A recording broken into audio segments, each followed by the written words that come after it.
Hi, everyone. Welcome back to Naylo's Thrift Talk. I'm Lola. And I'm Nay. And we're so sorry that we missed you last week because our usual time was right in the middle of eBay Open. But we're here with a quick special episode to talk a little bit about what we thought of it, some of our key takeaways, what we're inspired to do now that we watched some of the seller-led sessions, and a few other things. Anything you want to add, Nay? Yeah, no, we just wanted to add a quick overview and kind of, some of our best and worst takeaways.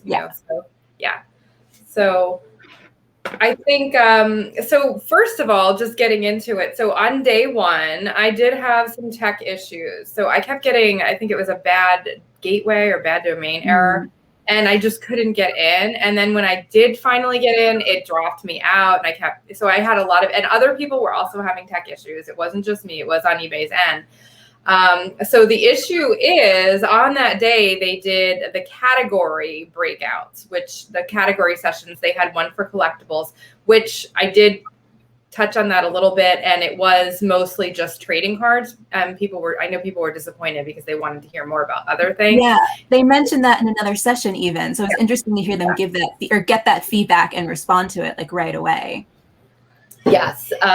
So that was one issue. And then there was a fashion segment that I really wanted to see. And I was like, oh, well, thank goodness, because they're doing the replays. So they have everything up now on YouTube, which we'll show you in a minute on the eBay for Business YouTube channel, which is great. But they didn't put those category sessions on.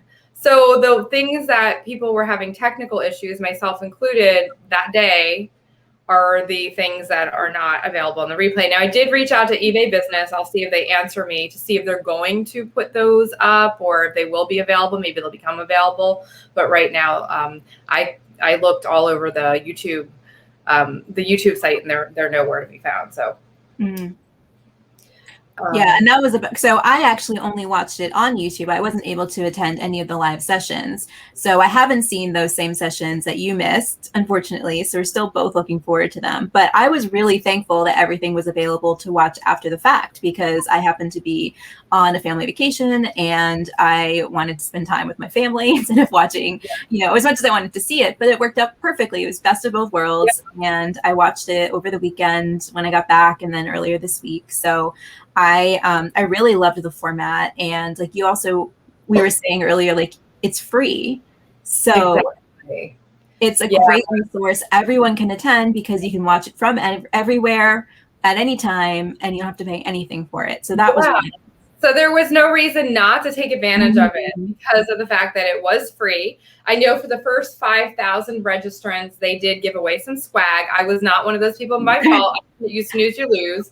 I know with Posh Fest, there is a charge for the online and there's a greater charge for the swag. It's ridiculous. The swag's like the free stuff. Yeah. So I do give kudos to eBay for making it free and available to everyone who wanted to watch. They did have some times on the website, on the agenda that were incorrect. And I just kept chalking it up to the fact that everything was in Pacific time. But no, the times were wrong. So we did have to cancel our show Friday because we thought it was starting at 3 p.m. Eastern. But no, it was starting earlier. So therefore, and they did have the times right in an email, but they never fixed them on the website. So it did cause some confusion for people. Some of the sessions I felt were not as exciting as others. There was a lot of information that I already knew that was kind of review, but for some newer sellers, some newer people on the platform, they might have found more value to, some of those than I did. So. Yeah, I sort of thought the same thing. And what I really wished was that things were just maybe labeled a little bit clearer. So it's like, if you are this type of seller in terms of like what you sell and how long you've been selling, like this is the right fit for you. I know they did sort of like a beginning seller and then like more advanced seller, but I found that those categories were just a little bit too broad and they probably could give you a little bit more guidance about what to prioritize for your own needs. I agree. And I also felt like they used a lot of terms that normal people didn't use. It was almost like, they were using, like eBay exec terms, like if they were in a board meeting or something, they used terms like APIs, which I had to Google, and I still don't quite understand what they are. Application programming interface. verticals, which were just categories, but they kept referring to them as verticals, conversions. So I wish that they had kind of, used terminology and, it in a way that had, been more for people that were just normal people, normal sellers, and not, necessarily like eBay execs. So yeah, those are terms that I happen to know from working in social media, but they're definitely jargony terms. Like if you aren't from that side of things, exactly, then they're good to know. But if they didn't define them, then that's sort of going to make it harder. And they didn't. People were asking in the chat, and they finally, but people didn't. They were like, "Well, what's an API? What's Yeah. So they kind of went into it assuming, and there are a lot of older people on the platform. A lot of retired people sell, and they're not as tech savvy. So I think they could have improved on that. One thing I thought was funny on that note, though, is that I noticed a few terms that seem to be sort of eBay specific terms that they're really trying to push. So like one that really jumped out at me is seller initiated offer, which we would probably just call offer to likers or offer to watchers. Yeah. Sorry? Yeah, that's interesting that they're trying to kind of brand their terms. Yeah. I noticed in one session, the person leading it like caught themselves saying the wrong word and fixed it. And it's just, I understand eBay wanting to like brand their thing, their features that they're putting into place after other platforms have already done it quite a bit earlier. So obviously like in this instance, Poshmark was way ahead of the curve than eBay, but like you already have a term that your users are using. So just embrace that because like, we're already helping. We already know what it means to each other. And then the other one that really jumped out at me is the term re-commerce instead of circular economy. And I get why they would want to focus on the like e-commerce part of it. So it's like re-commerce, it's used items going back into circulation, but it's all online. But I don't think I've seen anyone else use that term. Like I've read through a lot of the reports that ThreadUp puts out, and like they could also, that term applies to them, but they use circular economy. So I almost wonder if that's eBay like really trying to use their terminology and get it to catch on as the industry standard term. But if anyone else watching this is a little bit more familiar with those industry terms, I'd be really curious to know if I'm right on that, or if maybe I'm just missing out on something. So. Really good observation, Lola. That was something that I did not pick up on. That was a really good takeaway. So I did also find that all the sessions were pre-recorded. I do understand that maybe it was easier on their end to do that. However, I felt like, and I know some of the speakers were in the chat to answer questions, which was great, but I felt like it would have felt a little more authentic. Of course, the live experience is always better. I've been to eBay Open Live, and it's a totally different. There's no way to really replicate that. However, I felt like it would have felt more authentic if the speakers were live and they could actually do like a live on-air question and answer session. I think so. Maybe it's easy for us to say because we do our shows live every week, and it's definitely not easy. Like we can say that from experience, but I think we also both decide to do that for like, this is a rare occasion when we're pre-recording something because we love having the audience. We love the energy we get from the audience, even though it's all virtual and you guys are just in the chat. So I definitely agree on that one. They also had regional breakout rooms if you were watching live. And I did like that. They had, they had them for, you could pop in, I popped into the one that was in Jason's region at one point, and I was chatting with some of the people there. So you didn't have to be in your region, but I did pop into the East Coast. There was like a New York, New Jersey, I think Connecticut region one. And I did pop in there, and it was kind of nice to, to get to network virtually with some other sellers that way too. So I did like that. There was a photo booth, which I wish I had taken advantage of because now I'm seeing all these photos, and I did not take advantage of it. So they had some fun things. And I did learn some new information, and it did motivate me to improve. And I think at the end, we'll give our takeaways. And I do feel like, overall, it was a good effort on eBay's part. I know it took a lot of work, but those are just some of the strong points and some of the points where we feel like they could have improved a little. And some of the speakers, of course, were very engaging and some not as much. I think some of them are they're not speakers. They're used to an office job, And I found that the seller-led sessions definitely seem to be the best. I really enjoyed those. I wish they had done like a buyer panel, you know, some more. Yeah, I think the couple, or maybe it was just one panel that I watched, I really expected it to be more of a back and forth between the panelists, and it was really like one by one, each person took turns answering questions. And that goes back to sort of the live aspect, I think. Like maybe they just decided to do that because it's harder to do that when you're not all in the same room at the same table. But you can definitely have like multiple people up on screen at once. And I just really like that sort of sense of camaraderie and even like agreeing and disagreeing, because even disagreements, I think, kind of can bring out some really interesting differences of opinions that we can all, you know, think about and brings up new ideas. So that seemed like it felt very scripted, and it was not as engaging or as useful information to me, I felt.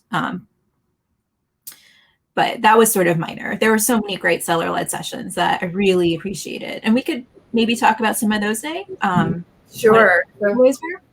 Yeah. So first of all, if you go to the eBay, the way to access these, if you go onto the eBay for Business YouTube channel, they have eBay open online. They have a playlist for that. They've got all the videos there, so you can. It's very easily accessible to everyone.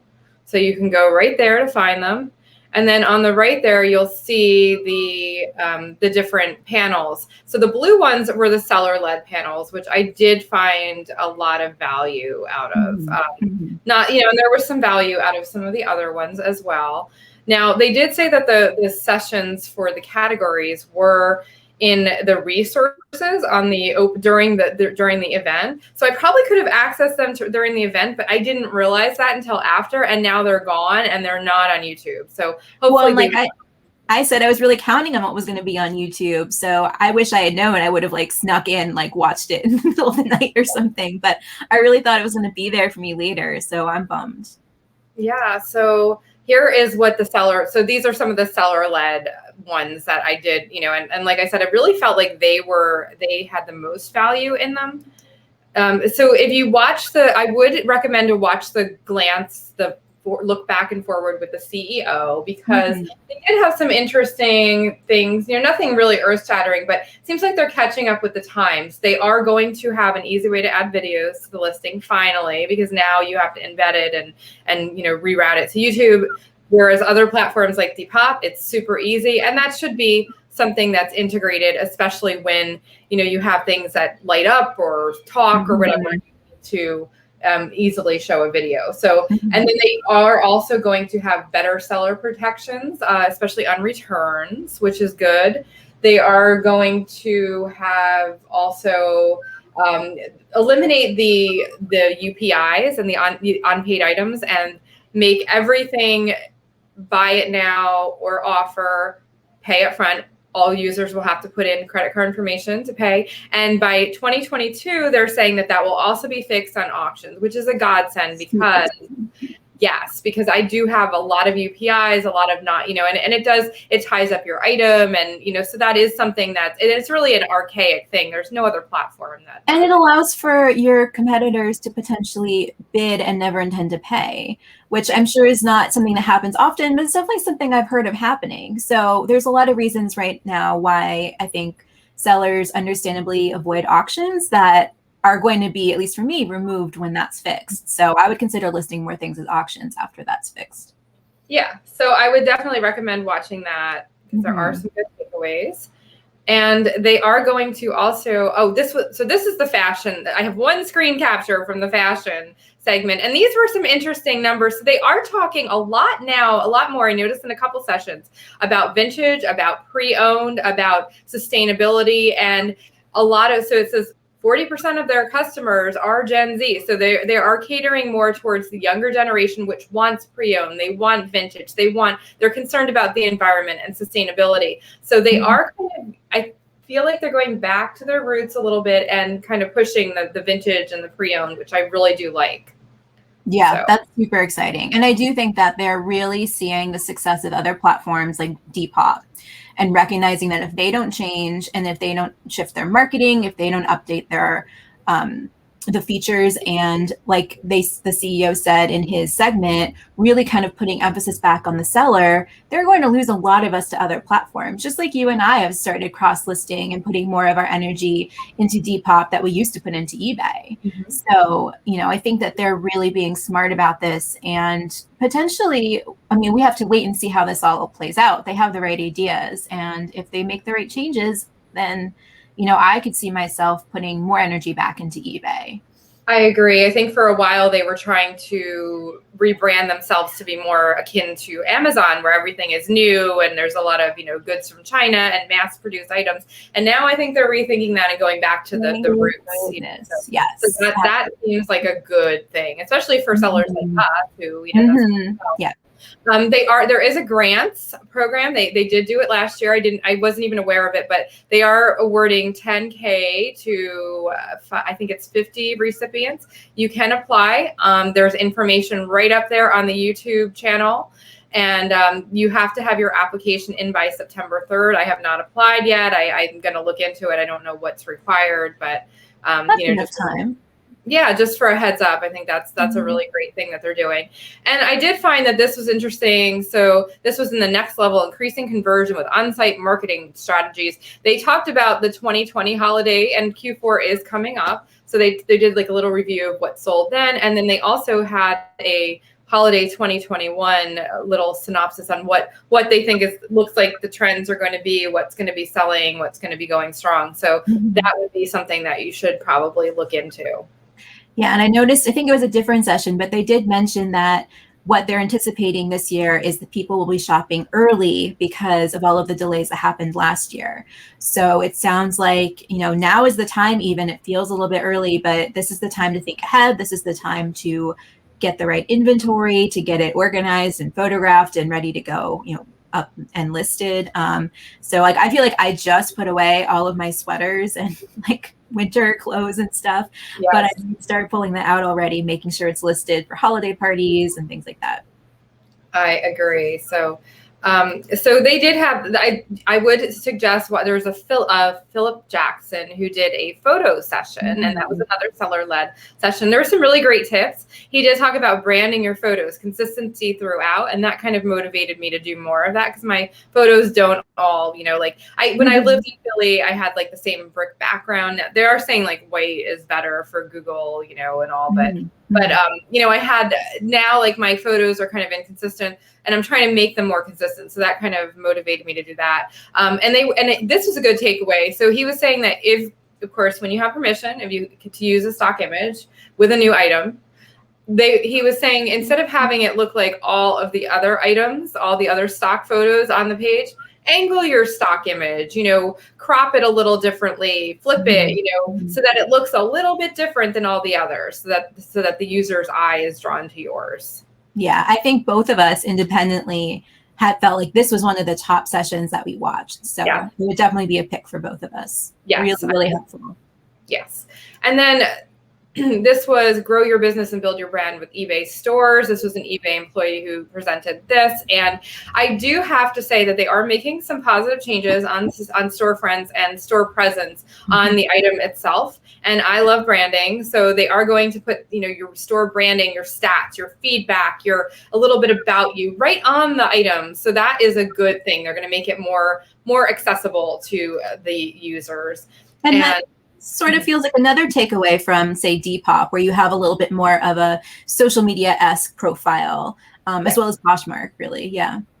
And I like that the storefront searches are going to be easier. Now you have to kind of go onto the person's store, and it's not like a straightforward search. So now they're going to make it easier for someone to search your store, which will hopefully bring more traffic into our stores and, more sales. So I like that.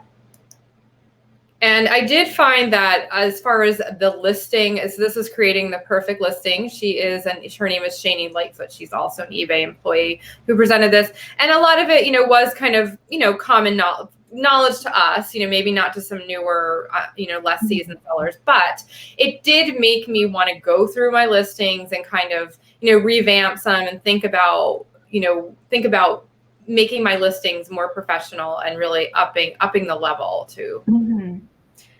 Yeah, I definitely felt like some sessions, although the information wasn't new, it was a really good refresh. It was good to hear it and have it said so succinctly to kind of just like refocus on the way I'm thinking about my store and my listings and my inventory. So I found value even in some of the sessions that weren't like brand new information to me. I agree with that.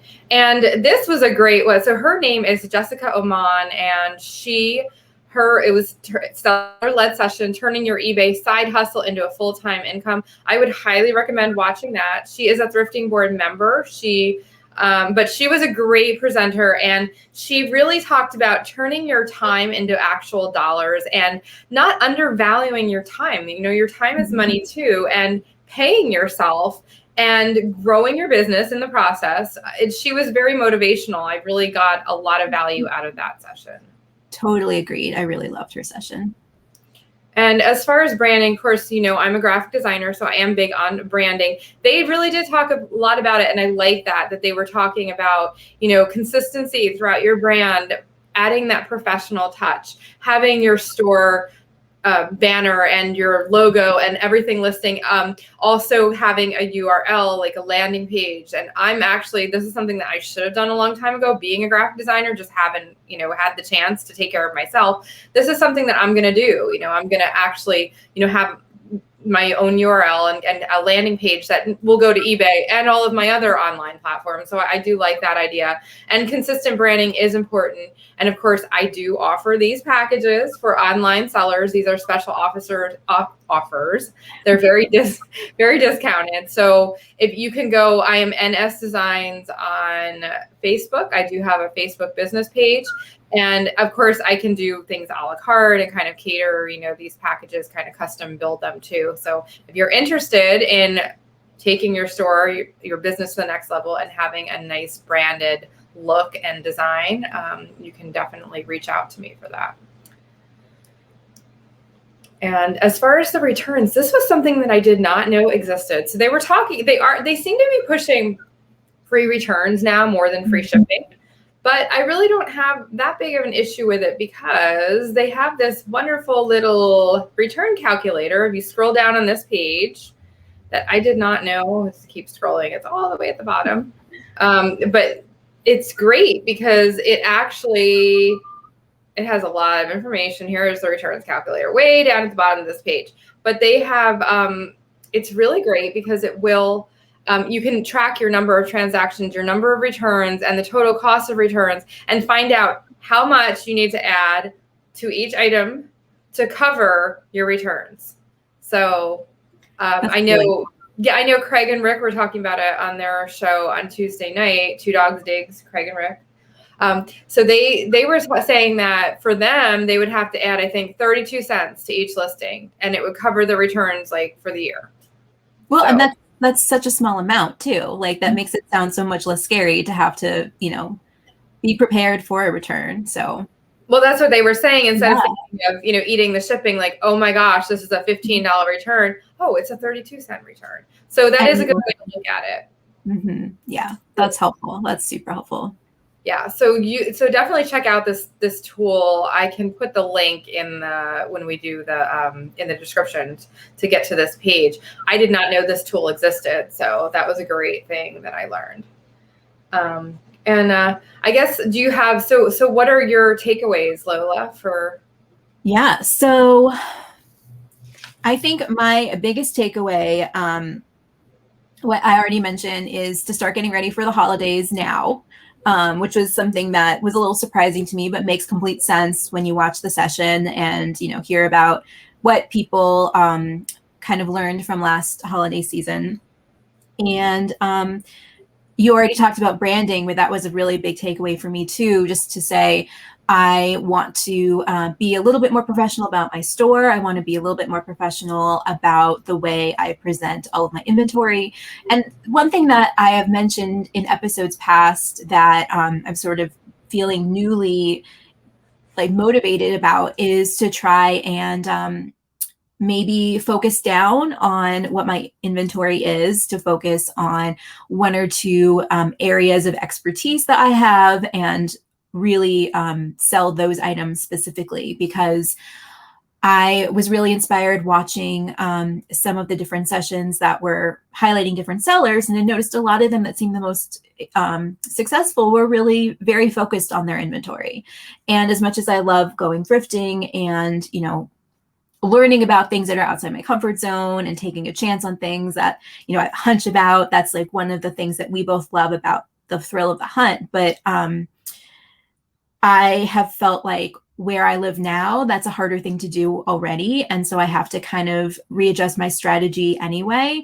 And if that means I spend more time selling things I really love, like sewing patterns or craft supplies, like things that I already am really invested in knowing about, that could only do good things for my business. So I'm definitely thinking a lot about that. I mean, it's sort of, like I said, it's been on the back of my mind for a while, but I felt like everything I saw and learned from eBay Open kind of reinforced that as maybe a good direction for me to take. Great takeaway. Yeah, and I think for me, you know, I did mention some of the things that motivated me and what I'm going to be doing. Mm-hmm. But I think all in all, just to be better, to list better, to do, you know, to take my photos better, to take my own branding to the next level. I will help you with yours, Lola. But you know, I think and just to of course to value my time more and find ways to continue to grow. So I think it was helpful. It was definitely motivating. One other thing, if you go to your email, and this, of course, if you're watching past, today is August 12th. I know, you know, some of you might be watching this way down the road and it won't apply, but up until tomorrow, I think Friday, I think it's 11:59 Pacific time. I'm not 100% sure on that. Go to your email. There is a survey. If you've attended, there is a survey. And if you take the survey, you do have one more shot at getting some swag. I think it's going to be a t-shirt because they asked for a t-shirt size. So fun. Yeah. And you can give them your feedback and maybe, you know, it'll help them to make some changes for next year. Mm-hmm. So great tip. Yeah. And I wanted to add there you go. So you can find us all over. We are Thrifty Nay, Run Lola Run, and we are on eBay, which we're talking about, Colbray Aztec Dazzle, Colbray's Dazzling Finds, and Lola is Low, 2-Fi. And email us if you have an idea for an upcoming show, if you want to be a future guest. And we'll see you soon. Thanks so much for watching. I hope that this helped, and go watch those sessions. Yeah, and if you have any feedback, thoughts, anything that you agree or disagree with us about that we talked about in this video, leave a comment. Let us know because we really love to hear what you think too. Yeah, we'll see you soon.